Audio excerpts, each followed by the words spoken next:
Salam semua, Istakif di sini. Apa khabar? Pagi ini saya berada di Dewan Alfad bersama dengan rakan-rakan pemimpin muda untuk Majlis Watika Pelantikan Pemimpin Muda 2026. Majlis ini dirasmikan oleh Korporal Faizul Azmi bin Sulaiman daripada Balai Polis Setia Alam. Mari kita saksikan.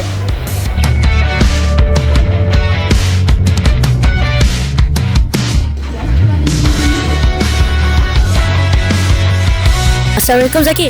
Waalaikumsalam. Saya ada satu soalan untuk Zaki. Apakah harapan anda terhadap barisan pemimpin muda yang dilantik hari ini? Harapan saya adalah untuk mereka beri kerjasama, menjalankan tugas dengan penuh adil dan bertanggungjawab terhadap tugas yang diberikan. Apakah pesanan Muslim kepada pengawas surau? Saya dan semua pengawas surau akan melihara surau dalam keadaan yang baik dari segi kebersihan dan selesa untuk pengguna-pengguna.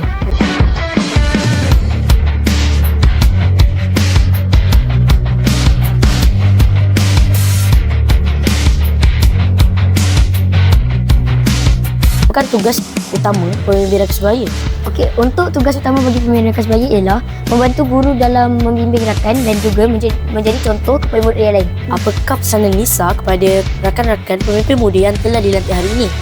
Harapan saya untuk pemimpin muda yang baru dilantik pada hari ini ialah mestilah kena jaga nama baik sekolah, buat kerja sekolah dan paling penting sekali, mestilah kita kena ikut peraturan sekolah.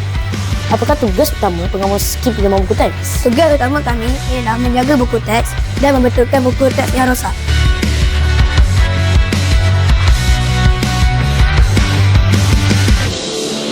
Saya berharap mereka akan bekerjasama dengan saya dan guru-guru.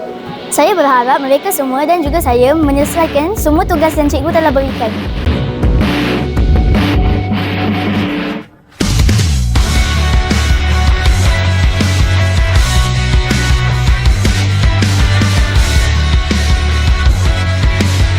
Semoga barisan pemimpin muda akan terbinanya jati diri yang tinggi untuk menerima dan menjalankan tugas dengan ikhlas. Sekian dulu dari saya, Muhammad Istakif bin Muhammad Syafiq, TVPSS Andromeda SK Setia Alam.